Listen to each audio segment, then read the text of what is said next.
Good evening. Tonight, the subject's going to be, I've titled it, Am I Crazy? And the reason I titled it that is because there's many people in the world who have a fear that they are because of what's going on in their mind. They have a fear if they go for help or if they confide in somebody that person will think that they're crazy. And what we're going to be talking tonight is about dissociation. It was formerly called multiple personality disorder, and they call it now dissociative identity disorder. Okay. Now, since you're watching this video, there's a very good chance that when you came in or you were searching for the internet, you ran across us and you saw this label, Am I Crazy? Or you came to us to do your intake, and when we were doing the intake, we asked you about 100 questions that talked about your mind and how you think and how you feel. And you might have got really triggered during that time. And there's a good indication by the way that you answered the questions that you may be dissociated. And you were asked by one of our counselors to actually watch this film so that you'll have a good understanding of it before you come back for your next counseling session. Please understand that this ministry does not diagnose any medical or physiological issues. We're not medical doctors. We're not trained to do that. We are pastors. However, we can form opinions based on the questions that we ask you and your responses to those questions, that something may have happened to you much earlier in your life that was very traumatic. Something that happened to you that you didn't want to know that happened, that you've pushed back into the resources of your mind, that you've dissociated from, or that you've repressed those memories of that trauma. What we want to do with this film is to answer many of the questions that you may have and help you to understand why you may be thinking and feeling different than other people's do. Why you feel so different than other people that you talk to. Why your mind is so busy. Dissociation is commonly referred to as dissociative identity disorder, formerly known as multiple personality disorder. Multiple personality disorder is an exceptionally extreme end of dissociation. And most of the people that we see in this ministry do not fit in the category of multiple personality disorder. However, many of them do.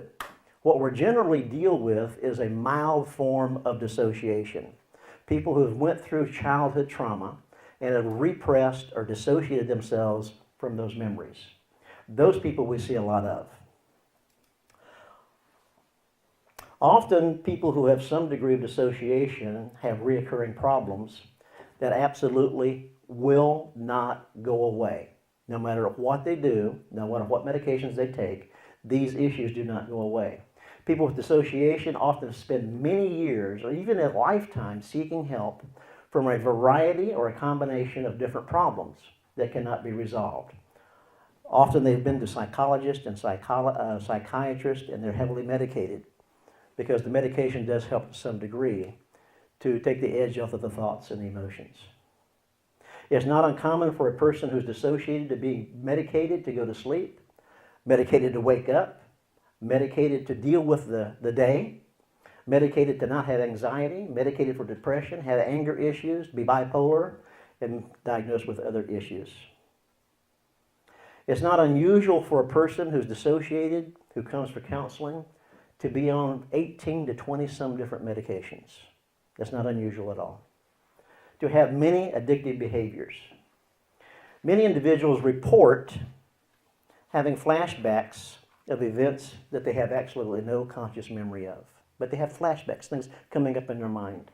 They have unexplainable, reoccurring, strong emotions and reactions to things that they don't understand. They have nightmares of childhood events which they have no memory. And these are usually reoccurring nightmares. They often report that they feel crazy in their mind. There's so much activity in the mind that they feel like they're crazy or they're insane. Usually the obsessive compulsive disorders accompany a person that's dissociated.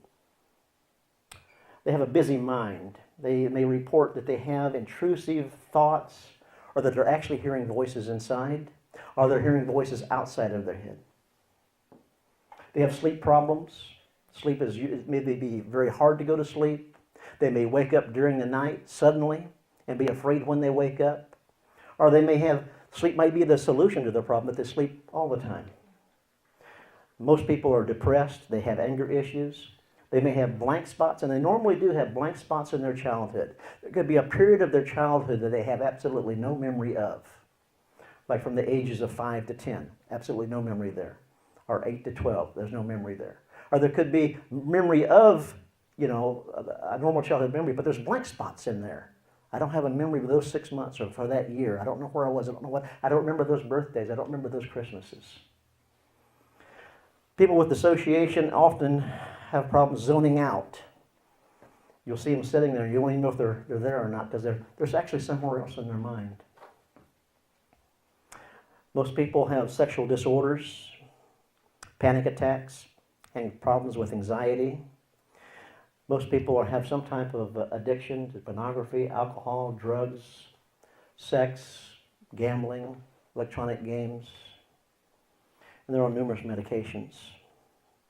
Many clients have been to psychiatrists and psychologists and counselors and medical doctors and ministries, but they just can't seem to find help from these people other than just medicating the issue.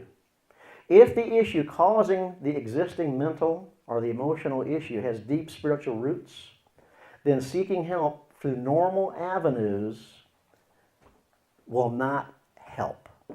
Because most medical doctors, most psychologists and psychiatrists do not deal with spiritual roots. And what we're talking about here is spiritual trauma. We're talking about spiritual roots. Something happened to this person that was perceived by that person to be trauma. And it was not acceptable for that person to deal with it. The mind was too immature. God says He'll give us a means of escape. Most adults can escape from whatever's going on. A child can't. So God has given, and I believe this to be a gift of God, to be able to escape mentally from the trauma that's ongoing in the child's life. Now, let's define dissociation. Dissociation is basically a separation of something from something else, isn't it? That's all it is. You're just separating yourself, okay? And so what's happening is the child is separating themselves mentally from the trauma that's going on in their life. Now, if you to define trauma, what is trauma? That has to be determined by the child, doesn't it? What's acceptable to an adult and would not be traumatic to an adult may be very traumatic to a child. I'll give the following example. You put a 3-year-old in a roller coaster all by themselves in the front seat, and you let them have a ride. And then you take an adult at 30 years old, put them in the front seat, and let them have a ride. They both had exactly the same experience, hadn't they? But it's interpreted very differently, isn't it? Another example is that you could have a husband and wife having sexual intercourse. Okay? And then you take a 3-year-old who's being sexually violated by her stepfather. Now, you've got the same event, exactly the same event, but it's interpreted very differently, isn't it?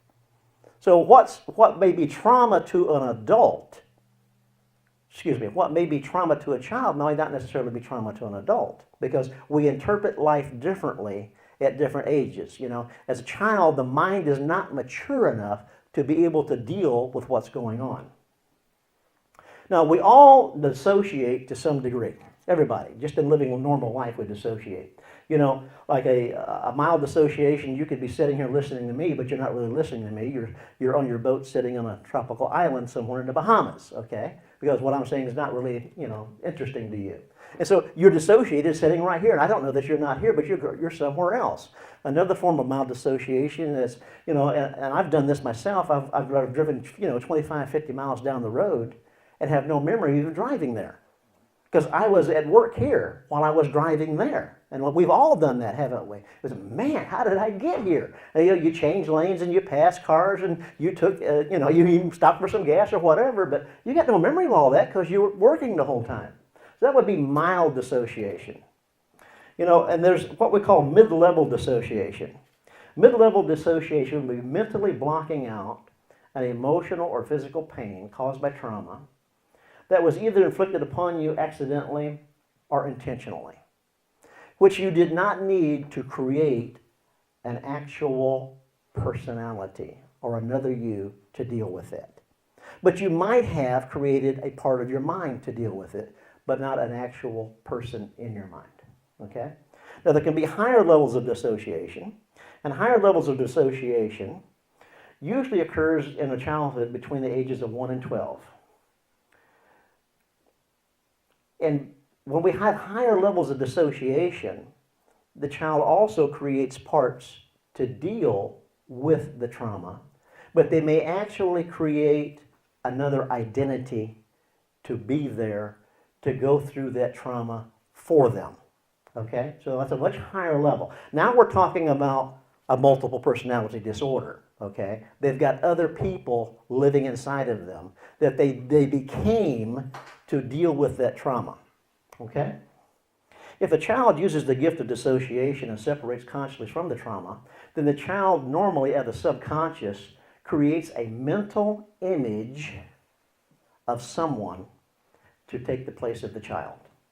This mental image the child creates can be as real as the child needs it to be. You know, children have great imaginations, don't they? You know, that imagination that we have as children begins to dissipate the older that we grow. But, you know, I can remember being Superman, you know. Luckily, I didn't jump off any tall buildings, but, you know, you can pretend that you're flying. And, you know, little girls having tea parties, and they're sitting there and they're talking to the other people at the tea party. We have really great imaginations as children, don't we? We need those in case something happens to us.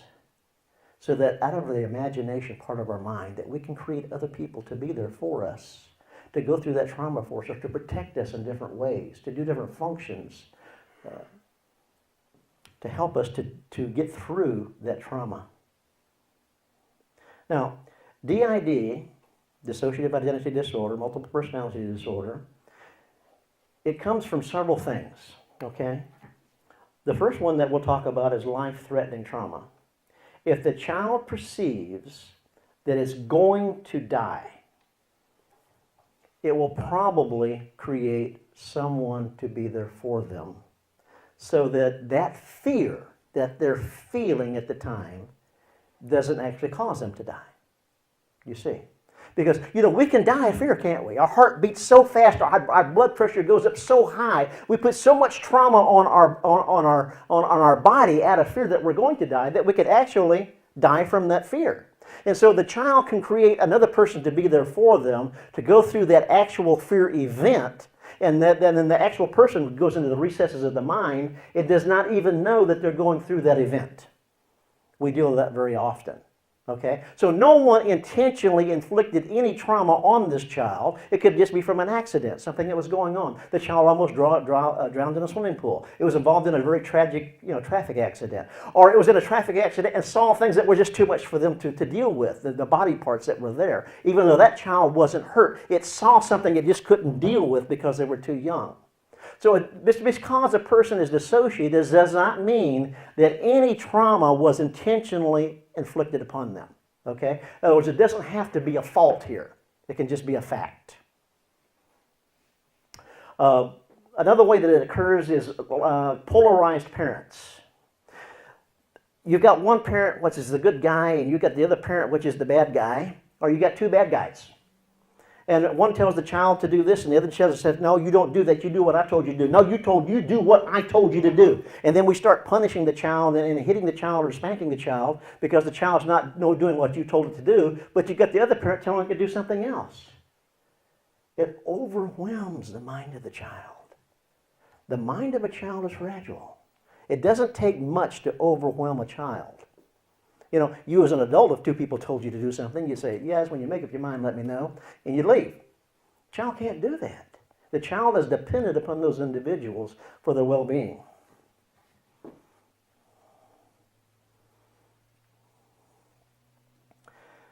But most often what causes dissociation is either extreme emotional, or you could say mental, physical abuse. That's most often where it comes from. And most often, it's very frequent that it comes from sexual abuse. Sexual abuse of children is very prevalent in today's society. That doesn't mean that we've got bad parents. It just means that something happened to that child outside that home. We have sexual predators that do not look like sexual predators. And they're everywhere. You can be sitting right beside them in church and don't know it. You can be working with them in the office and don't know it. They're very well disguised and very well hidden, and they might not even know that they are because they are dissociated. Now, that's something to deal with, isn't it? Because they are a multiple personality person, and they don't even know that they're a predator. They don't even know that they have molested a child. And they look normal, just like you and us.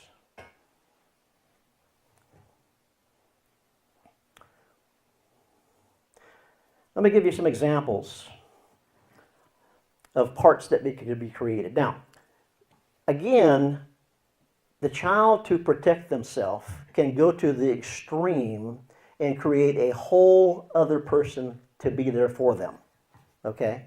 That has a name, an age, and a sex, and a job to do. Now, that's to the extreme, okay? It's a whole other person within them that had to take over for them to go through that trauma. That's the extreme, okay? Now, from that extreme, you can just have a part that's created that has no name, no sex, no age, but just has a job to do, okay? So you can have any combination of this. You can just have a part that has a job to do. You can have a part that has a job to do that has a name. You can have a part that has a job to do that has a name, an age. You can have a part that has a job to do that has a name, an age, and a sex, okay? It can be any of those combinations. But they all parts have one thing in common. They have a job to do. Okay? That's what they're created there for, to do a specific job to help that child that's in trauma. Okay? Now, let me give you some examples. A female child who's being sexually abused may create a part of her mind that has the job for her vagina to be numb so that she does not feel the pain of a penis or a finger inside of her. That's quite common. Now, she didn't need to create a whole other person to be there because the trauma was not to that extent. But it hurt. It was bad. She didn't want it happening. So she created a part of her mind that had the job of making sure that her female parts were numb so that she didn't feel that pain. A child who's being molested by another male may create a female part to take his place when he was being molested to make the molestation more acceptable. Because if he is being anally molested by another male, then he could say to himself, if I was a female, that would be okay. And so he then creates a female identity inside of himself to make that acceptable back there. Do you see that? So this is all done with a child's mind, a child trying to reason it out. What can I do to make this acceptable? What can I do to get through this? A child could be in a home where there's much yelling and screaming, may create a part of the mind that has the volume in the ears lowered so that they're not afraid. Now, you may have a child that has hearing difficulties and don't understand why. You may have a child who is often disappointed by another person that may create a part of the mind to have anxiety around people so that he's not around people, so he's not disappointed anymore. Now, remember, this is not done with an adult thinking. This is done with a child's mind.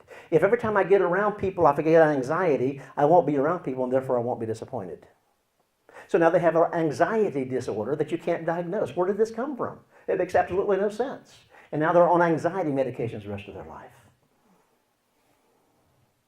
A child that is ordered to kill a parent or a beloved pet may create a part of their mind that is evil and has no consciousness whatsoever that now kills other pets and grows up and becomes a murderer. In fact, I was counseling a man like this when he was about 7 years old. His mother and father had absolutely no relationship with him at all. Zero relationship with him. And the only friend that he had was a little puppy. And unfortunately, the puppy pooped on the porch. And the father, who has no emotions, is a very angry man, told the little boy, bring the puppy and let's go. And he had a gun with him. And they went into the woods, and he gave the boy the gun and said, kill the dog. The boy, he loved this puppy. This is the only friend he's got. He's got no relationship with mom. He's got no relationship with dad. This is traumatic. He couldn't do it, but he knew the consequences of not doing it. So you know what he did? He created another him who he called the evil one. And when he created the evil one took the gun and said, this is no problem at all. Because he couldn't do it. Now, do you think that created problems later on in his life? When he became an adult? You bet it did. Now he's got a part that's evil that takes over from time to time and does these things. Gives me all kind of problems in his adult life. A child whose trust was often broken by parents may create a part of the mind that has the job of not trusting. Because if you don't trust, you're not hurt, are you? So they grow up into an adult who has a trust issue. And no matter what you do, they can't trust because they have a part of the mind that has the job of not trusting. Each of the above parts were perceived as needed by the child who was undergoing trauma to deal with life at that time. When they were a child, these parts served a purpose. But I have to understand that these parts that serve this purpose and do these jobs are mechanical in nature. They're mechanical. These parts do not reason out. They do not analyze. They are there to do a specific job to help or protect that child in a specific way. Because as a child, they are needed. But the problem occurs when the child is no longer a child.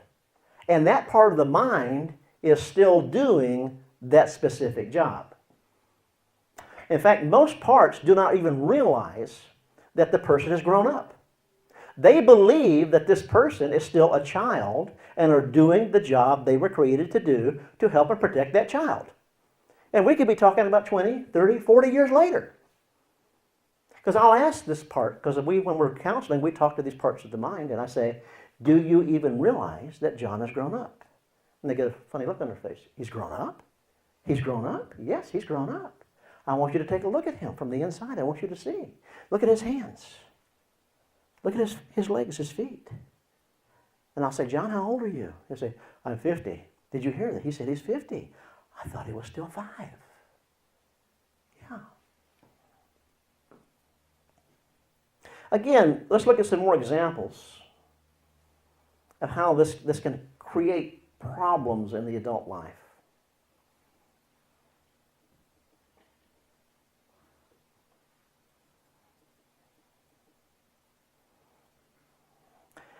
Let's take a fictitious person. And let's call this fictitious person Susie. Let's say Susie's about 6 years old. And Susie is coming from a home where there's been a divorce. And dad's no longer at home. And mom has custody of Susie. And mom has a boyfriend who sleeps over. And mom doesn't know that boyfriend is a sexual predator. She doesn't know that. And so mom is, and the boyfriend are drinking, and the boyfriend makes sure that mom's good and drunk before they go to sleep.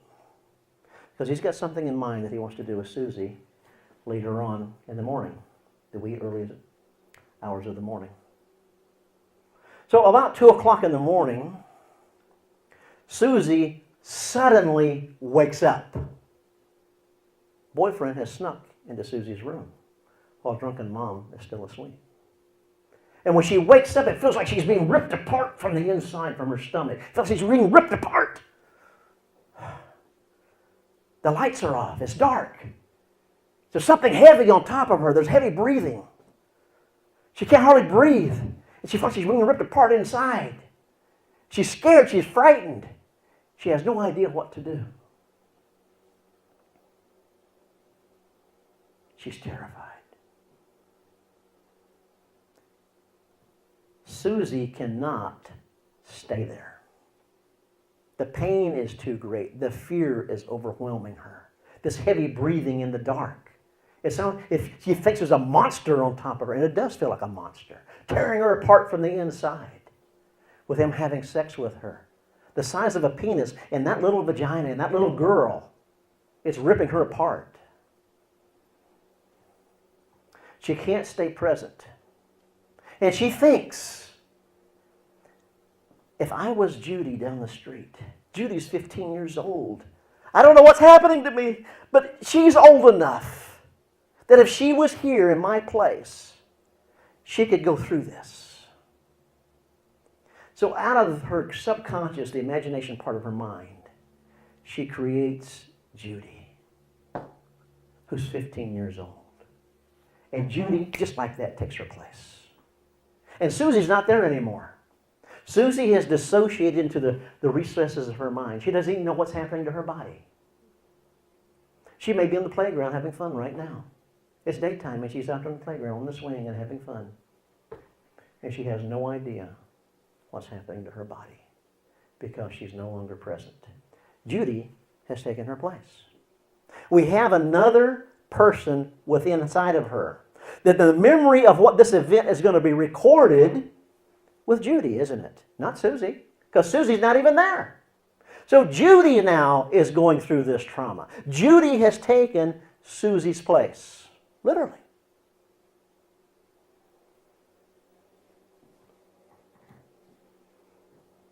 After the abuse is over, Susie comes back. And she has no memory of what occurred to her body. She may feel some soreness. In fact, she will. She may complain to her mommy that she's got a tummy ache and doesn't know why. Mommy may keep her home from school that day. But there's an amnesic barrier that Susie created between her and Judy and what occurred. She does not want to know that. How could she possibly live any type of normal life as a child, even knowing that it occurred? She couldn't, could she? She can't know that this is happening. She can't know that next week boyfriend's going to spend the night again, and again, and again, and again, and again. She can't live a childhood knowing what's going to happen next week when he comes. Looking at him and saying, okay, at 2 o'clock it's going to happen again. What kind of childhood is that? That fear and that trauma. Because it happens again over and over and over. And each time that it happens, Judy has to take her place. And does, faithfully takes her place. Now, the next week, Judy can start helping Susie. And Judy can say, I need some help. We need to make sure that before this guy comes in, that we can listen so I can take Susie's place. So Judy then creates another part of the mind that has another job. And this part of this mind's job is to listen to the slightest sound of anyone coming down the hallway or the door opening so that Judy can take Susie's place. This is we've got some teamwork happening here, don't we? But unfortunately, Susie falls asleep. And the part that was created to listen is asleep with Susie. And so Judy is suddenly, it's happening again, and takes her place real quick. And so, okay, we got to do something else here. We need some more help. So now we create a part that has the job of staying awake till at least 3 o'clock in the morning, because he's never come in after 2, but we're going to play it safe. So now we've got a part called Judy that has the job of taking her place and having sex. We've got a place that listens very intently for any noise so that Judy can take over. And we've got a part that has the job of staying awake. You could call this insomnia, couldn't you? We've got a little girl now that can't sleep. And it's a mystery why. But she needs this part to stay awake so the other part can listen so that Judy can take over.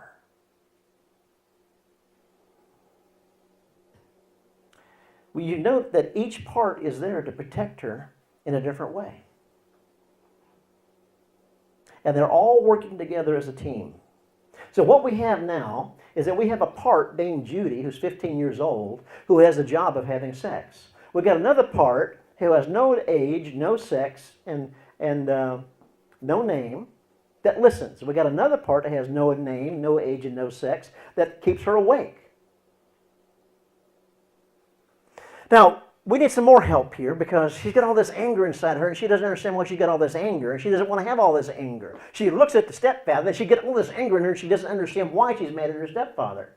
And so Judy says, I'll take care of that for you, and creates another part to have all the anger so that she doesn't have to be angry. Because she can't have a relationship with her mother if she's angry at this guy that keeps spending the night. And she got to have this relationship with her mother. So she creates another part with no name, no sex, and no age that has the job of keeping all this anger of men because she's a man-hater.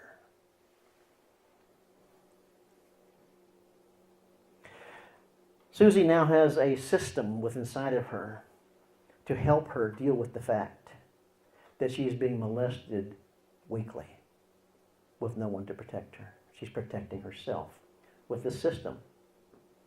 Now, she grows up to be a mature woman. Now here's the problem. Even though she's grown up to be a mature woman and she's no longer being molested, all of these parts, again, are mechanical, aren't they? They don't even know that she's grown up, and it's indifferent to them that she has. We have jobs to do, so therefore we will do our jobs. So when she gets married and her husband are going to have sexual relations, guess what happens? She has no memory of having sex with her husband. She knows that she did. I know I had sex with, but she has no memory. Why? Because it wasn't her. That's Judy's job, isn't it? So Judy would come up, and Judy would take over, and Judy would have sex with her husband. That's Judy's job, to have sex. And now she's got sleeping problems. She goes to the doctor, and she gets all this medication trying to sleep, and she can't go to sleep, and no one can figure out why. It doesn't make any sense. And if she does go to sleep at the slightest little noise, she's going to be wide awake and feel fearful, isn't she? Why am I having a sleeping problem? Why am I having this? Why don't I remember having sex with my husband? It doesn't make sense. And she says, often I feel like a little girl inside. I feel like a teenager. Judy is a teenager, isn't she? But Susie could be 30 years old. But she often feels like a teenager, a teenage girl, because you know what? Judy can come up and be co-conscious and not take completely over, and Judy wants to dress like a 15-year-old, not an old woman. So we've got her wearing clothes now like a teenager, even though she's 30, 35, or 40 years old. She dresses like a teenager and acts like a teenager and acts very immature like a teenager instead of a grown adult woman. It's a mystery, isn't it? Why? And deep down inside, she has this inner hatred to all men. She doesn't trust them, to include her husband.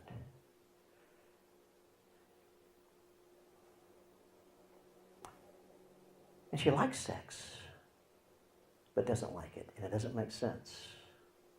And even though she's had sex, afterwards she feels dirty. It doesn't understand why. This doesn't make sense. Why do I feel dirty? Why do I feel used? That was my husband. Why don't I remember? Do you think that Susie may feel a little crazy? Do you think that she may question her sanity? Do you think there may be some voices going on up there and she doesn't understand why? Some conversations that she's not involved in? It's a mystery. Why do I feel this way? Why is all that going on up there? You know, and Judy may have needed some help. Judy might have said, this is too much for me. And Judy might have created 3 or 4 more to help her out. Now we could have 3 or 4 up there that has a job of having sex. And they take turns. with the child molester. And they take turns with her husband. That's their job. And then if she's created 3 or 4 more, they're having all these conversations going up there. It's my turn tonight. It's my turn tonight. And she's going, what in the world is, what do you mean it's your turn tonight? And she goes to a psychiatrist or she goes to a psychologist and they say, oh, we got to give you some medicine for these psychotic episodes that you're having to calm this down. We need to give you some medication so you can sleep. We need to give you some medication for this when you wake up in a panic.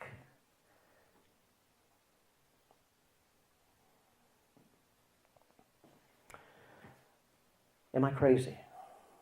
Is she crazy? And the answer is no, she's not. This is something that the world does not understand. It's something that mostly the church does not understand. Our psychiatrists don't understand. Our psychologists don't understand it. And we medicate it and medicate it and medicate it and medicate it because we don't know what to do with it. There's a gift of God that's never been redeemed. And what happens to gifts that are not redeemed? What happens to a gift that's not needed anymore? It becomes like a curse, doesn't it? It's not her fault that she's still this way. It's just a fact. We've lost the art of healing. We've lost the art of understanding why we have the problems that we've got. And we go to the world trying to resolve spiritual issues, and it doesn't work. Because of the news, media, television, and movies, they have centralized someone with multiple personality disorder. They have made it so dramatic, these people doing these strange and these bizarre behaviors, that we don't want to be like them. If I hear voices, I may be like them. I don't want anybody to know what's going on in here, so we hide it. We hide it from ourselves. We don't even want to admit to ourselves that's going, no, no, no, no, no. Shut up. Be quiet up there. Where's my pill? I got to get this quiet. Where's my glass? Alcohol. Whatever I've got to do. You know, we can temporarily not hear it. By numbing the brain out with some pills, we can temporarily not hear it by getting drunk enough. We can temporarily not hear it by distracting our mind by watching a movie or doing some other behavior. We can temporarily get away from it, but it's only temporary.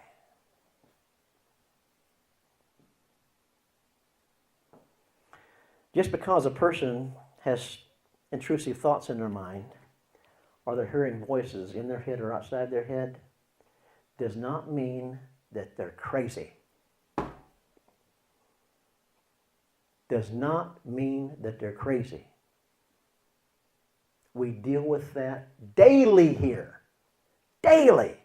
It's not unusual for 2 or 3 people a day to come to this ministry who have this issue going on, who've searched everywhere trying to get an answer. Evelyn over there does our intakes. She gets at least 1 or 2 a week that have this disorder. 1 or 2 a week. That's how prevalent this is. They've looked everywhere for help. They are not crazy. And it's not demonic. Oh, one of the worst things that you can do is try to do an exorcism here. A woman came here, and one of her parts was called, what was it called? Evil. No, it was called Satan. That's what it was called, Satan. And it came forth and it went, at me. I said, well, who are you? I'm Satan. I said, well, it's nice to meet you, Satan. Now, I found out what had happened here is that she had multiple personality disorder. And she had confined in a pastor what was going on inside her head. And 10 minutes later, she found herself on the floor being held down by all the elders and casting these demons out of her. All these voices, you will come out of her. You evil one, you Satan, you will come out of her. I said, well, what was your name before it was Satan? She says, it was Sally. I said, how old are you, Sally? 4. But the pastor said, I am Satan, so now I am Satan. You see the problem? You can't cast out a human part of the mind. It's not demonic. It's a gift of God that we don't understand. But it can look just like demonic. It can look just like it. It's easy to confuse it. And before you start casting something out, determine what it is. Because it's normally not demonic.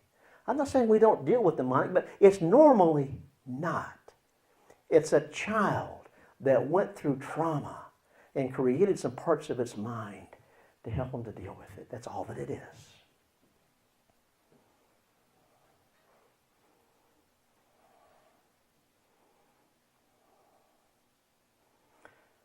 Now,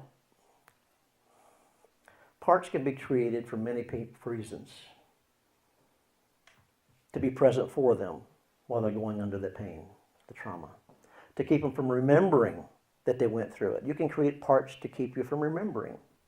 My job's to not know. My job's to separate from that. My job's to put a blank spot there, to put a wall there, whatever is needed.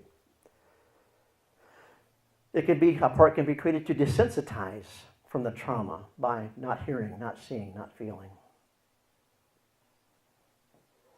A part can be created to help them deal with life. I go to work for them. I am the mother. I am the wife. We can have different parts that have different jobs to do different functions because life's so overwhelming. We can have a part that has the job of holding pain. We can have a part that gives them a false reality of their past. It's not unusual for Evelyn, who's sitting right there, who does our intakes, to do an intake on a person, and they had a beautiful childhood. Beautiful childhood. Absolutely nothing bad ever happened to them. And they're on 18 different medications, and they got all these addictions, and they're bipolar, and all this kind of stuff going on. That doesn't match, does it? But we've got a part that has the job of giving a false reality of what really happened in the childhood. It keeps telling them, oh, there was nothing there, everything was good. Yeah, not unusual. Again, a part created may or may not have a name. It may or may not have an age, may or may not have a sex, but they all have jobs to do. Again, characteristics of parts. Parts do not normally grow older as the person does. I have seen parts that do. That's unusual, okay? But they were created to grow older with the person. That's why they do. A part may be the same sex, opposite sex, gender neutral, or have no sex whatsoever. Okay? A part may or may not know that they've been created. They may think that they are human. No, I'm real. That's the false one over there. Because they live life usually. A part could be living life more than the real person is. And so the part can think that they are the real person, and the one that's not normally living life is the false person. And you got to distinguish which one is which.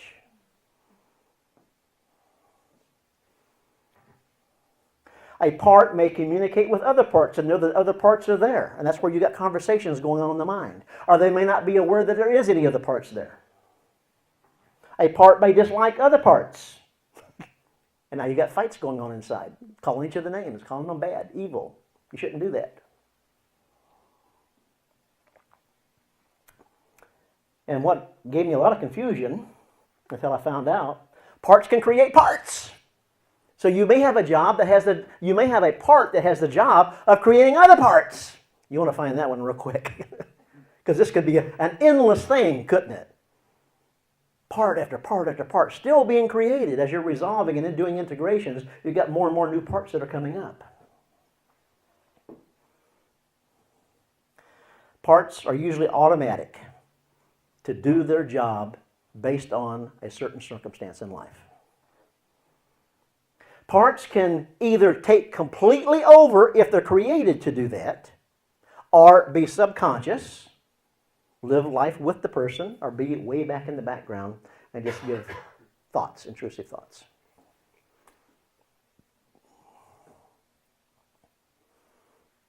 Parts can actually cause physical problems in the body. They can create diseases.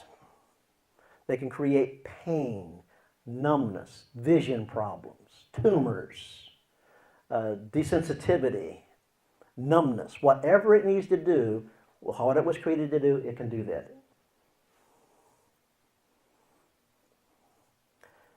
Typical parts that are created, numb.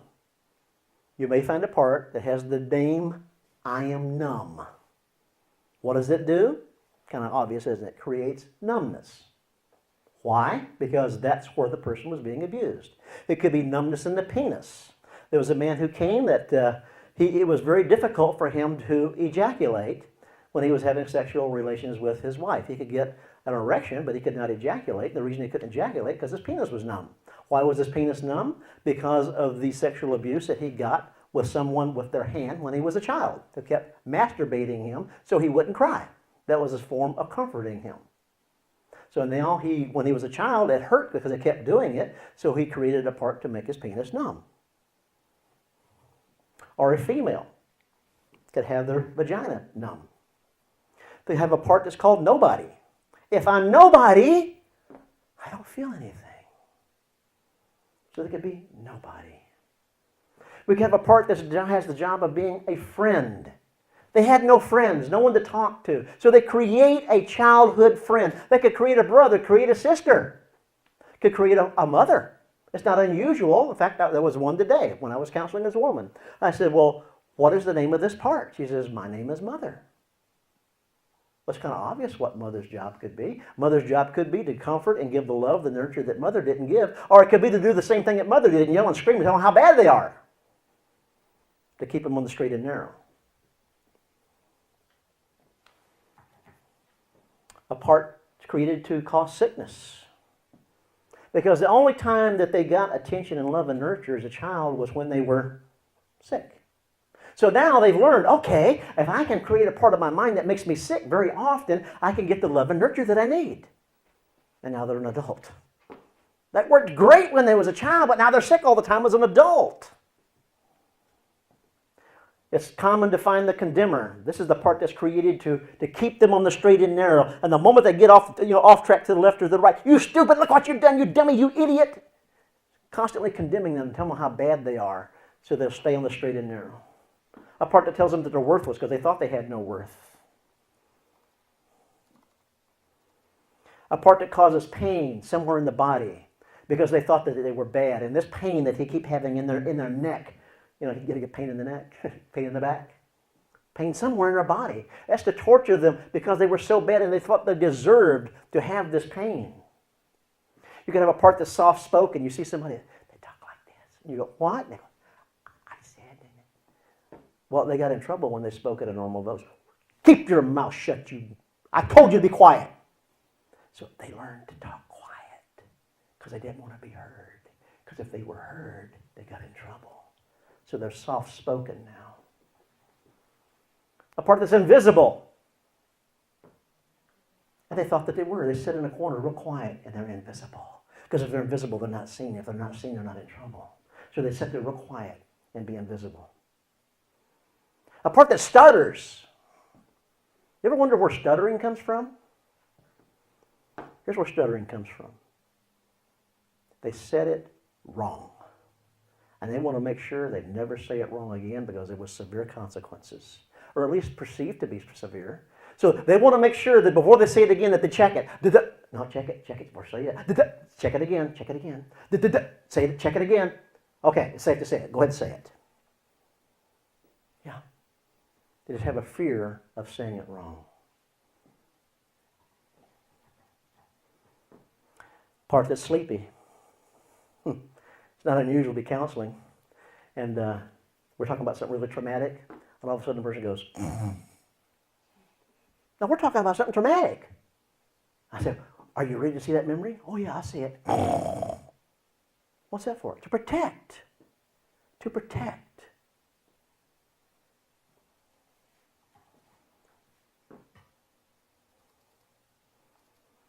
Part that's my fault. You ever heard somebody saying, walking around always feeling guilty? Because they were always blamed as a child, and they had a part that now tells them that they're guilty. Everything's my fault. I'm sorry. I'm sorry. I'm sorry. Again, we can have a part that is the opposite sex because of what was happening to them to make that acceptable. And now they're having thoughts about the same sex as an adult. Creates a problem, doesn't it? So the solution as a child, if it's not redeemed, becomes a problem as an adult. Let's talk about some other functions that parts can do to help you understand. A woman came for ministry, and she said, about several times a month, from my neck down, my whole body goes numb.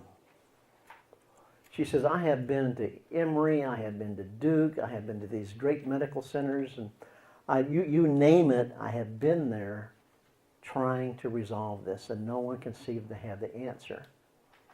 And I was told that you guys deal with these types of things, these mysteries. And I said, yeah. She says, you think you can help me? I said, I don't see why not. So what we found as we went through our ministry process is that when she was about 4 years old, she was in great severe pain. And she's in the back seat of the car, and they're rushing her to the hospital. And suddenly her father pulls over to the side of the road. And Mother says, why did you stop the car? And he says, we don't have the money. We can't pay these bills for this. We're just going to have to take her home and deal with this. I said, okay. I said, I want you to look at me now. Now that we know the source and origin of this, let me ask you a question. When you receive a bill in the mail unexpectedly, and you don't have the money to pay for it, is that when this occurs? She said, oh, that's exactly when it occurs. Do you see what she did? In the backseat of that car, she couldn't stand the pain. And she, in her little girl's mind, says, okay, we don't have the money, so I need to have numbness in my body. So from that point on, anytime there was an unexpected bill, we don't have money, the numbness would come to her body. We changed the job of that part, and that went away.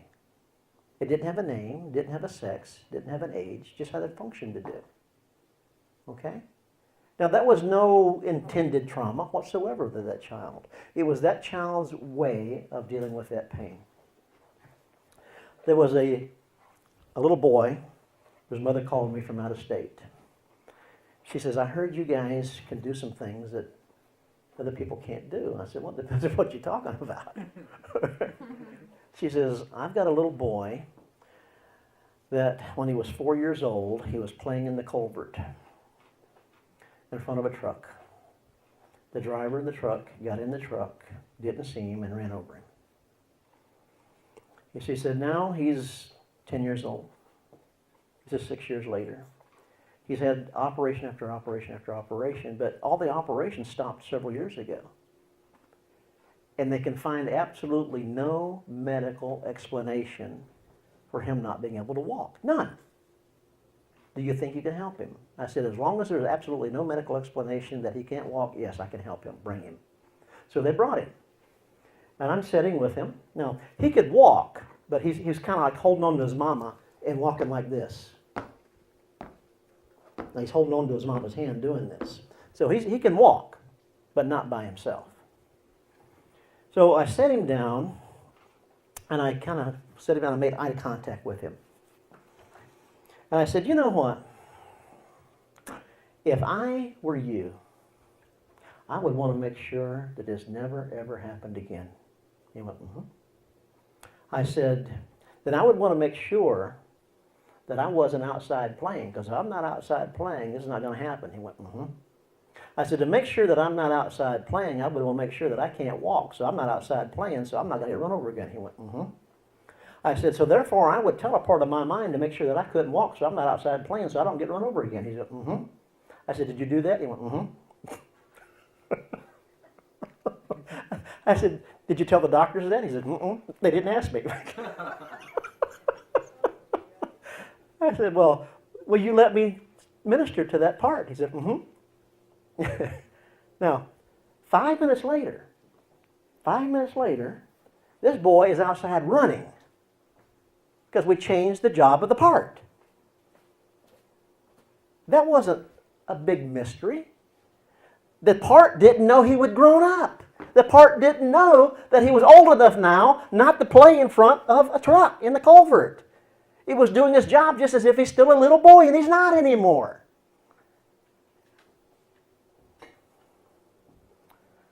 A woman came. She says, I've got all these problems sexually. I feel dirty. And I can't ever have an orgasm during normal sex. Well, is she created to feel dirty? Is she created not to have an orgasm during normal sex? And we know the answer is no. Not unless something happened to her that should not have happened, and which causes her to not have an orgasm during normal sex. And we found out that when she was a child, she was molested. And during the molestation, it felt good. And she had guilt. And so she wanted to make sure it never, ever felt good again. So from that point on, we have no orgasm. Again, if you let the part know, this is not happening anymore. They're not a little girl anymore. It's okay now for her to have an orgasm during normal sex. You can change that. A man came. By the way, you don't need Viagra if you can't get erections. You got an unresolved spiritual issue. You don't need medication if you can't have orgasms. You got an unresolved spiritual issue. Okay, you don't need to take a pill to have sex. You're not created that way. We've helped many men who cannot have orgasms. That can't have erections. It's usually associated with guilt. If something happened to them pertaining to their penis. Well, this particular one, he had to have sex with his sister when he was a little boy because he had some really dysfunctional parents. And he felt so guilty about it, he found a way to solve that. If I can't have an erection, I don't have to have sex with my sister, and I don't have to be guilty anymore.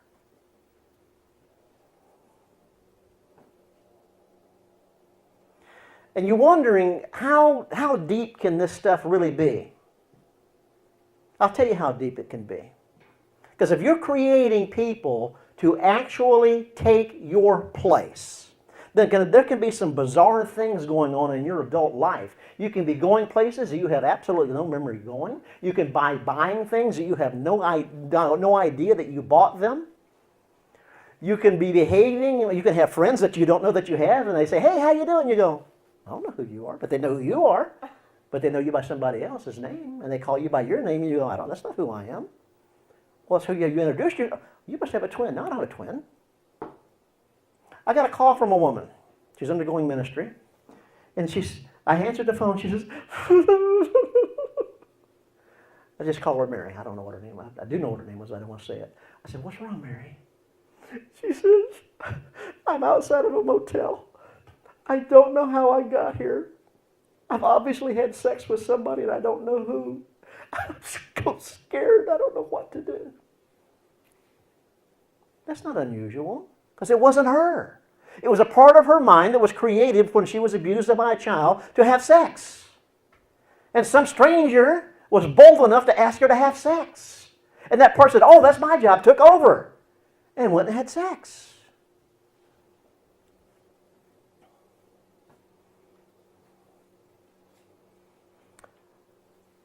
Bizarre. A man in his 50s who had fathered 6 children and had no memory of fathering them or raising them. Why? Because it wasn't him. When they got married, she did not marry who she thought she married. It was a whole different person that was living life for this guy because of what happened to him earlier in his life. He's hidden back there in the background somewhere. He created a whole other identity to live life for him. Is that bizarre?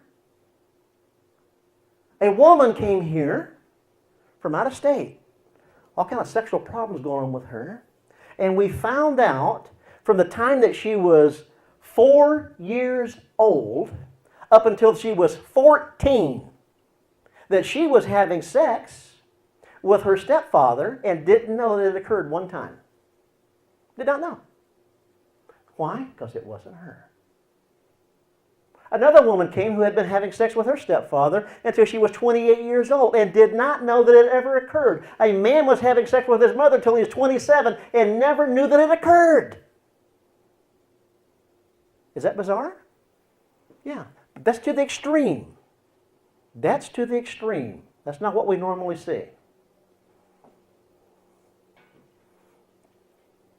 Then we had a woman come who came in here and says, I am multiple personality. I said, you are? She said, yes. I said, how long have you known that? She said, oh, for years. And she's an old woman, and she didn't have a lot of money, and so out of the kindness of my heart, I just wanted to just visit with her. And we visited because she seems, I'm lonely, and I don't have any friends. And so I made appointments for her to come and visit, once every 2 weeks, and we sit down and talk. And after doing that for several months, I said, okay, we need to get this resolved now, don't we? She says, get what resolved? I said, the multiple personality disorder. She said, oh, no. I said, you don't want to resolve this? She says, absolutely not. I said, would you help me to understand why? She says, well, you can see I'm an old woman. I said, yeah. She says, my husband died many years ago. I said, yeah. She says, I have no family. I have no friends. And if you integrated all of these parts of me, I wouldn't have any friends. I'd have nobody to talk to me. And I would just be very, very lonely. And so she chose to keep what she had. I understood that. I understood it. And so she kept it. It was never resolved. Now, with this disorder, reoccurring dreams and flashbacks are very common. The mind will allow certain things to leak through. You see, we're not supposed to have things happen to us that we have absolutely no memory of. How can you forgive what you are denying that even happened to you? How can you get truth to parts of your mind in a memory that believe lies if you don't have the memory to get truth to? You see, you can't resolve these unresolved spiritual issues unless you have went to the memory of where these things occurred and forgiven from there and got truth to these parts of the mind. So it's kind of like what you do is you take this memory, it's toxic, it's acid, it's poison, and you put it into a drum or a barrel. And you seal that drum or that barrel. And you bury it way deep in the resources of your mind somewhere. Now, it's not supposed to be there, is it? It's supposed to be resolved. And so what happens if you put that toxic stuff in that drum or barrel and you keep it buried for a long period of time, and that drum or barrel is not supposed to contain that forever, is it? It's supposed to be resolved. The acid is supposed to be neutralized, isn't it? Poison is supposed to be neutralized there. And so it starts leaking. And it starts leaking out usually in flashbacks. It starts leaking out in dreams. And so you have a little flashback. Oh, no, I had no memory. That didn't happen to me. Let me have a drink. Where's my pills? It didn't happen. Or you have these reoccurring nightmares. And these reoccurring nightmares may not be of the actual event. But they are close enough to let you know, because it will give you the same emotions that you had back there. Because the actual event, you keep pushing the actual event back. And so the nightmare will give you the same emotions that you had back there. Over and over and over. Because that's that toxicity. It's kind of leaking out to let you know there's something wrong here.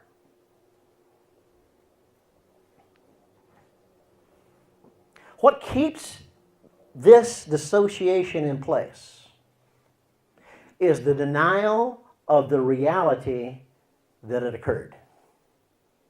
That's what began. That's why it started to begin, isn't it? You denied that you're being abused. You denied the reality of what's happening to you, and you created another person to be there for you, or a part to be there for you, and you denied the reality of that.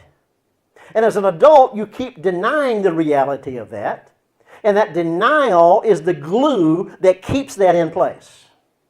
You see that? The denial of the reality. We don't want to know what happened, because if we know what happened, now we're opening up the box that contains all the pain. That's where the pain's at, isn't it? And we don't know how to deal with the pain. We've been taught in this ministry how to deal with the pain, how to make what's not acceptable acceptable. Let me give you an example. You know, the women who come here and says, I cannot accept the fact that my father may have molested me. I cannot. I don't want to know that. If I got to know that, I don't want to know. I'll keep what I got. Well, you know, fathers don't molest children. Do you know that? I'm not created as a father to be sexually aroused looking at my little daughter who's 2 years old. I'm not created to be sexually aroused when she's naked or she's in any, you can take her and put her in any pose that you want to put her in. I'm not created to be aroused with her. God created me to not be aroused with her. So why would someone be aroused looking at that? There's got to be an answer to pedophilia, doesn't there? They're not made to be that way. So what's going on with their minds? What's caused this? And what's caused this is that they themselves were molested as a child, and they created a part of the mind that has the job of having sex. If it has the job of having sex, it's mechanical in nature. It don't care who that person is. My job is to have sex, and I'm going to have sex. It doesn't know that, hey, I'm in here, but the body of this person belongs, that's her father. It doesn't think that way. It doesn't rationalize anything. It just says, there's a female, my job is to have sex, I'm going to do my job. Now, these fathers don't know that they even had sex with their daughters because it wasn't them. Does that make sense? It was who they created as a child to go through the abuse that they went through. And they don't even know that other part is even there, most likely.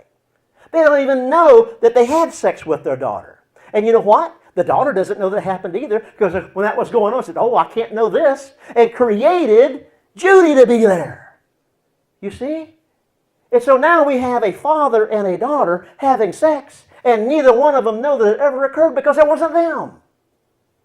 If that makes sense, that makes what's not acceptable to become acceptable, doesn't it? That was not your father. Just as you now know it wasn't you. You know that already. Because we found Judy. So you know it wasn't you. Well, if it wasn't you, it wasn't him either. Fathers are not aroused by their daughters. But someone inside of him was. He was abused himself. Because this is an unnatural thing to do with a daughter. Or a son with a mother. So you've got to make what's not acceptable to be acceptable so that they're willing to remember.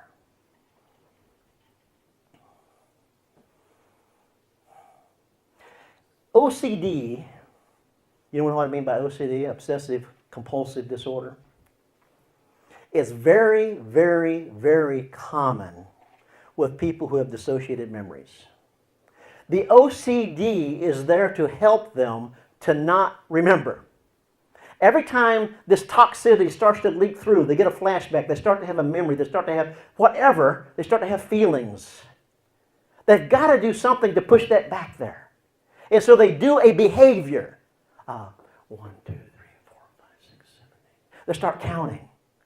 They'll start flipping the light switch on and off. 1, 2, 3. Whatever they got to do. Is the stove on? I think the stove's on. Nope, stove's not on. Oh, is the stove on? It might be on. Let me go check. Nope, stove's not on. Is it on? How about the oven? I bet the oven's on. Nope, the oven's not. So you got to distract the mind from the thoughts they would be thinking if they weren't doing the behavior.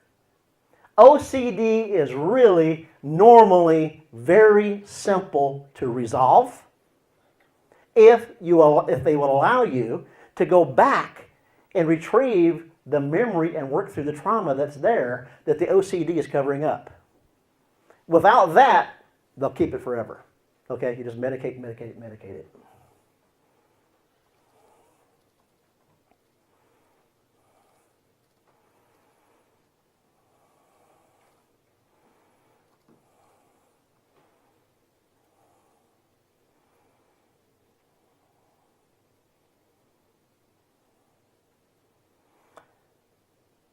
Most people with dissociation have a very busy mind. They have reported intrusive thoughts, hearing voices in their head. They fear that they may be crazy. They have a history of insomnia or nightmares. They have deep depression, explosive anger. They frequently zone out, have blank spots during their day, may have blank spots in their childhood, may have absolutely no memory of their childhood, or may report having a perfect childhood when they're dysfunctional as an adult, have high anxiety, have thoughts of suicide, have lots of dysfunction going on in their life, confused about time, have memory loss, unexplained numbness, Addictions run rapid. Many broken relationships, broken relationship after broken relationship.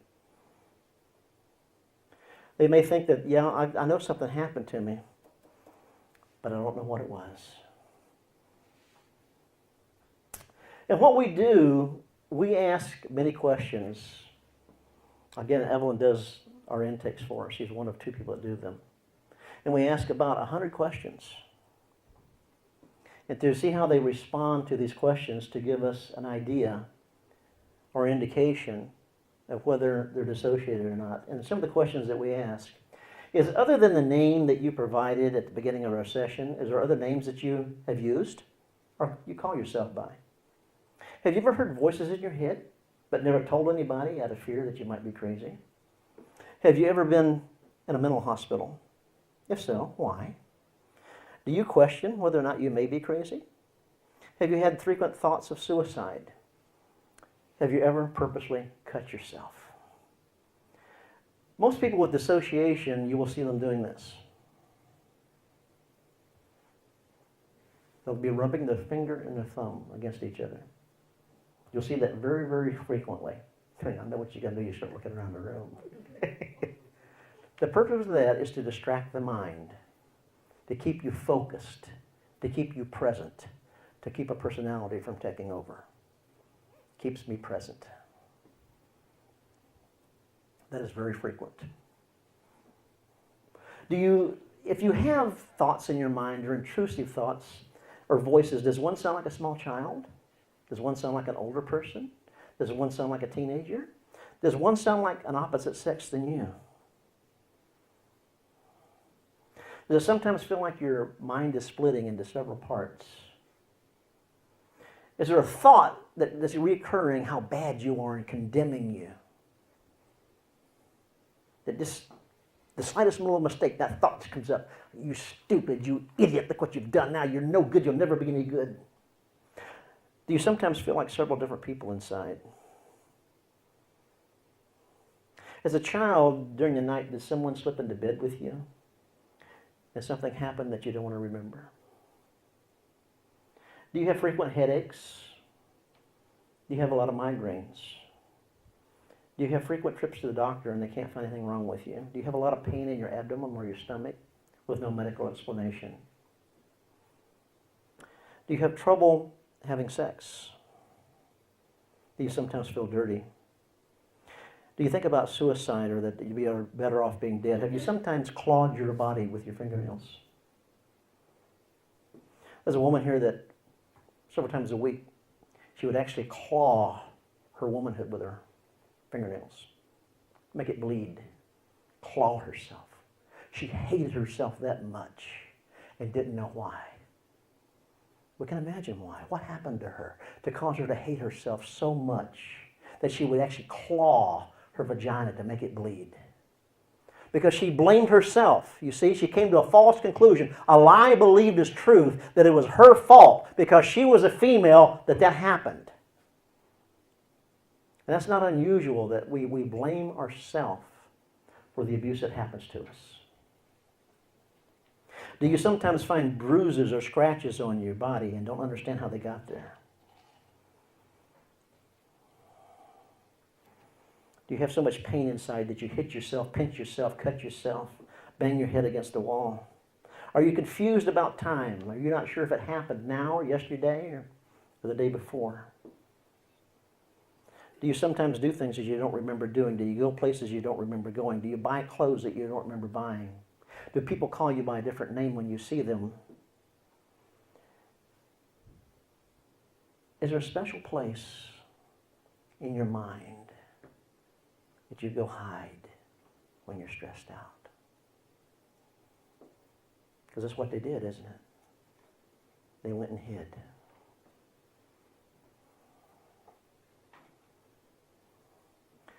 Were you tortured as a child? Were you slapped off and was your hair pulled? Were you shaken, punched, thrown against the wall? Were you called names? Was your punishment so bad, so severe, that you escaped mentally? You went somewhere else in your mind. If you cried, did you get spanked harder? And if you didn't cry, did you get spanked till you would? Was your spanking more like a beating? Would it not stop out of anger? Were you told many times how worthless you are? Do you sometimes feel invisible? Do you sometimes, even as adults, still numb out? Is there numbness in your body? Do you still numb out to escape the pain? Did you have to take your mother's place? Did you have to take your father's place? It's not uncommon for a divorce for a daughter to stay with her father. And because it's not who the daughter is, it's now the position that she's holding. She's holding the position as his wife. And in relationships, it's not who we are, it's the position that we occupy that we bond to. So now the little girl is no longer occupying the position as the daughter. She's now occupying the position of his wife. There's going to be a bonding that occurs now. We're created to bond with the person who's in the position, regardless of who they are. And so now you can have a sexual attraction going on between a father and a daughter. This is where a lot of incest comes from. Didn't mean for it to happen, couldn't stop it. Now he'll remember it, but she won't, because she had to dissociate from it. But he may have the memory of this one. Do you sometimes call yourself us instead of me? Well, that's what we did. We. Yeah, we got here late, didn't we? We? Only one person came in the door. Well, that's what we think about it. Really? Yeah, we made a decision. Do you have a hard time making decisions? Do you know what? If there's 6 or 7 people up there, you bet you're going to have a hard time making a decision. You know, if you can imagine a female going to her closet and she got 6 people. All of them want to wear something different. I want to wear the pink dress. No, I hate pink. I like the white one. Okay, the white one. No, I like the black one. Okay, the black one. No, I want to wear shirts. Oh, yeah. Hard to make decisions. Hard to make any decision because you got 6 different people up there trying to help you make that decision. And all of them think differently than you do, and they're all different ages than you. Let's stay home and play. Let's don't go to work.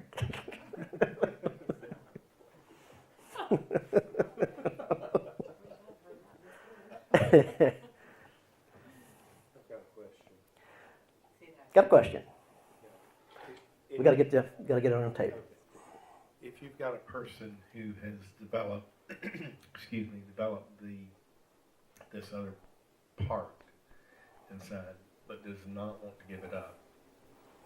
In other words, they are using it as an escape or anything else or something along that line, to not have to deal with what's ahead or growing up even. What types of things do you do looking? Well, the first thing we want to do is bring the person into a realization that the part's even there. Most people do not even know that they're there. Now, so your question is, what if they know it's there? Okay. Well, if they know it's there, then you have to help them to understand that this is not functioning the way that you need to function as an adult. Okay? Now, that may not make any difference to them. You can't help someone who doesn't want to be helped. There's the issue. And it's like the old woman. She didn't want to be helped. Okay? Some people, when I say, in fact, there was a woman who came here. This was about 10 years ago. And it was obvious that something had happened to her when she was a child. And it was obvious to me that she was dissociated and had some personalities. That was very obvious.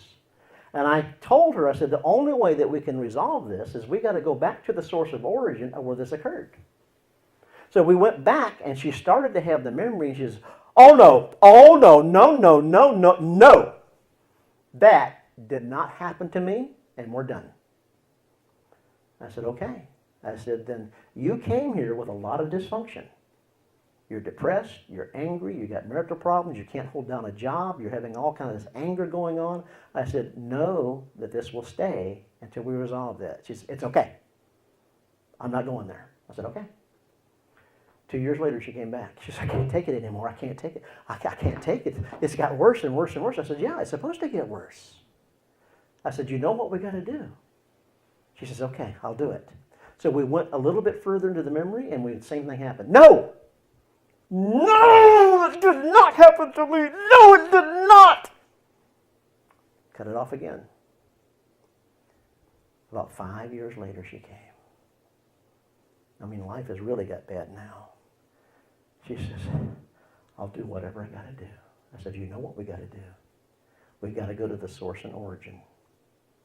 We went to the source of origin. So, to answer your question, when life gets bad enough, they normally will. Okay?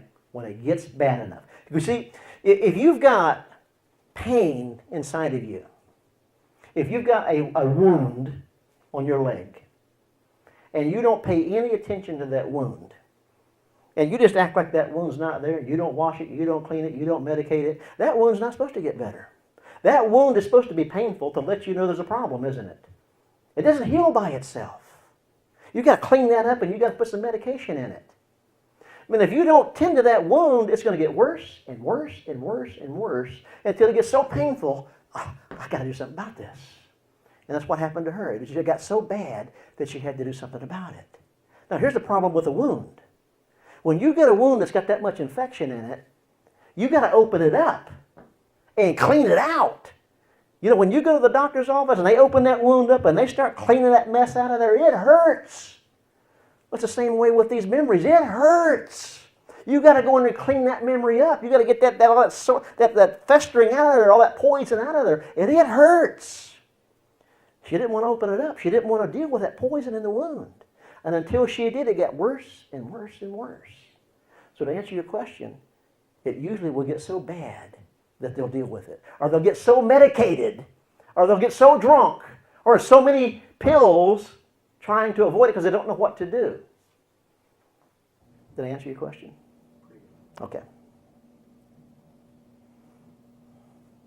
Does it sometimes feel like you're in the back seat and someone else is driving your car, which means living your life for you?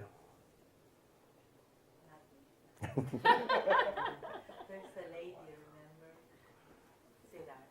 There's a lady who come over. Sweetie, we need to get it on the film. Nobody can hear you. There's people going to be watching the film. No, what? Remember, there's a lady who came over from out of town, and they call her Speedy Gonzales. Oh, yeah. Yeah, there was a woman who came here, and she was from way out of town, about 5 hours away. And I said, well, how was your drive? She says, Speedy Gonzales drove the car. I said, Speedy Gonzales? Now, her name is, let's say it's Lucy. Speedy Gonzales. Yeah, Speedy Gonzales. Man, he can drive a car really, really, really good. Can't you, Speedy? And Speedy came like, yes, I can drive the car. I drove the car all the way here, and I'm a good driver. Yeah, we spoke to Speedy. But she knew she was dissociated. That's why she called us. She said, I hear you guys deal with this. Yeah, we do. See, she walked in. Yes, I am. There's about 6 of us, and we all want to talk to you. Oh my God. And Speedy drove the car. Speedy didn't drive the car back.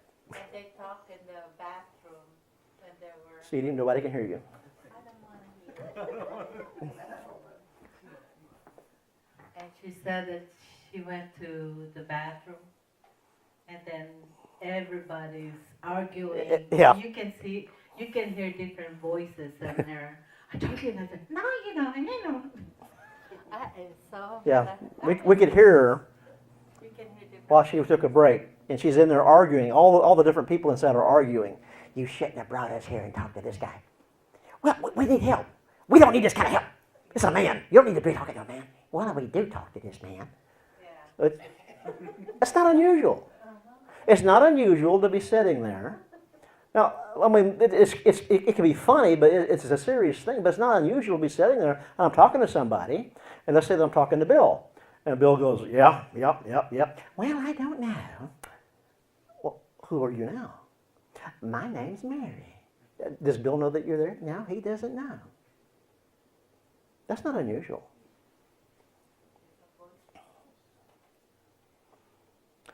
Sometimes when you watch a movie, do you go into the movie and become one of them? Do you have to keep the radio or the television on constantly so you don't hear the thoughts inside your head?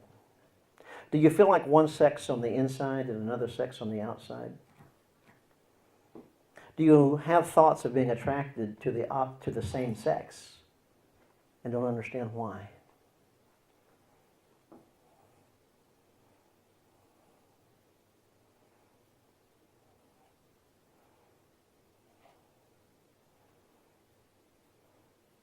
Do you frequently think about committing adultery, even though you're happily married? Can you only have sex with your spouse if you go somewhere else in your mind? Can you only have sex with your spouse if you think that you're being raped, or you're in bondage, or being tortured?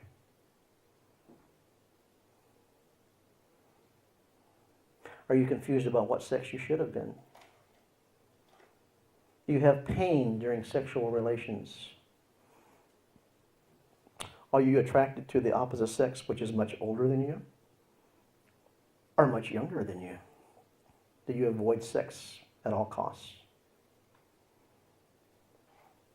Do you think that sex is disgusting? Are you frigid? Is sex painful to you? Even though you may be married and receiving frequent sex, do you feel the urge to masturbate several times a day or weekly? Do you feel like a prostitute when it comes to sex? Do you have problems having an orgasm or ejaculation? Do you feel guilty about sex?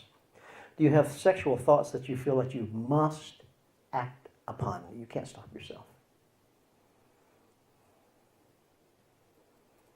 Now, what do you deal with this? What do you do with it?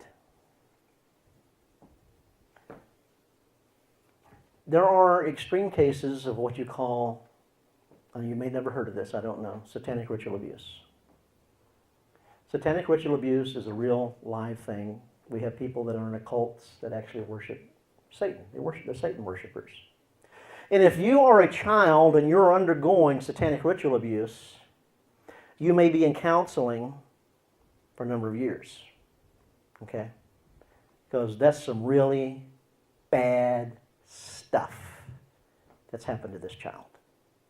That's beyond bizarre. I could tell you, and you would call me a liar, okay, that things like this would actually happen to children. Okay? But we'll talk about that in some of the teaching. But if they're not suffering satanic ritual abuse, then this is not that difficult to resolve. It's not that difficult if they're not coming from satanic ritual abuse. Okay, that puts it in a whole different category. That may be years, even with the abilities that we got of knowing what to do with it. Okay? But if they're just suffering from like a one-time thing, they were abused one time as a child, one event, we can probably get that resolved in 1 or 2 sessions. Relatively easy, even if they have 4 or 5 personalities that are actually taking over. How long it takes to heal the mind of the trauma depends on the severity of the trauma. And who determines the severity of the trauma is the child. Again, children perceive trauma different than adults do. Okay? And you have to get past the lies that they believe. It's not unusual for the adult sitting there to have lies that guard these memories. If I remember what happened to me, I can never have a relationship with my father again. I can never have a relationship with my mother again. If I remember what happened, I'll die, because I felt I was going to die back there. If I know what happened to me, I will be dirty. I will be worthless. So you're going to have to get past these lies. You're going to have to get in touch with all the personalities. And the personalities have fears. Yeah, they have fears. Because they are like real, live people inside. And they have fears. And here's the fears that they're going to have. One, if they let you know that they're there, that you're going to try to get rid of them. Or they're going to have to die. Or they're going to lose their job. That's the three fears that all personalities normally have. If I let you know I'm there, you're going to try to get rid of me, or I'm going to have to die, or I'm going to lose my job. So you have to resolve those fears. You know, a human part of the mind doesn't go away. If you take a human part of the mind and says you got to go, that person didn't live anymore. So that's not how it's resolved. They don't lose their job.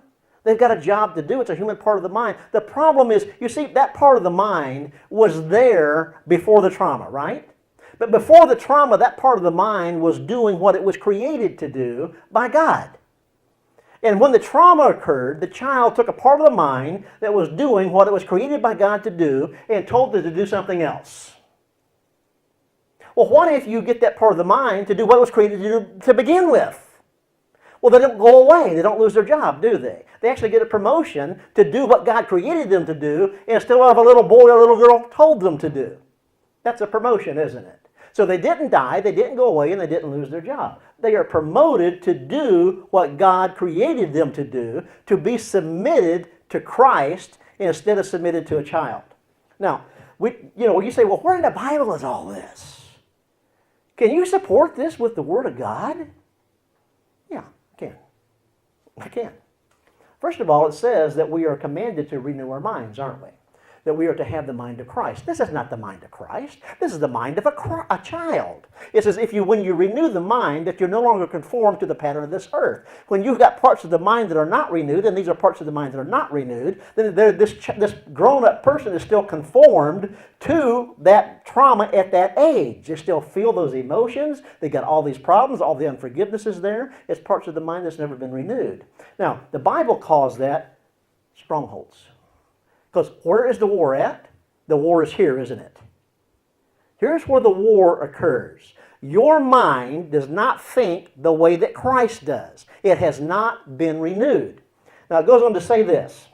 In 2 Corinthians chapter 10 at verse 4, it says, the weapons we fight with are not the weapons of the world. On the contrary, they have divine power to demolish strongholds. Now, it's going to go on and say what a stronghold is. Now, a stronghold is an argument or an imagination that sets itself up against God. That's exactly what we've got here, isn't it? It's a pretension, it's imagination. It's what a child did with their imagination to protect themselves from trauma as a child, as a part of their mind that's never ever been renewed, and it's submitted to the child that's not submitted to Christ. Do you see that? It goes on to say this. And we take captive every thought to make it obedient to Christ. These thoughts have not taken captive to the obedience of Christ. They're taken captive to the obedience of a child who was in trauma, who told parts of his mind that God created to do certain functions to do something else. It's not real complicated. It's very simplistic if you understand it, and it's not hard to resolve if you understand it. We just got to get these parts of the mind submitted to Christ, doing what it was created to do, instead of what a child told it to do. That's really pretty simple, if you know how to do it.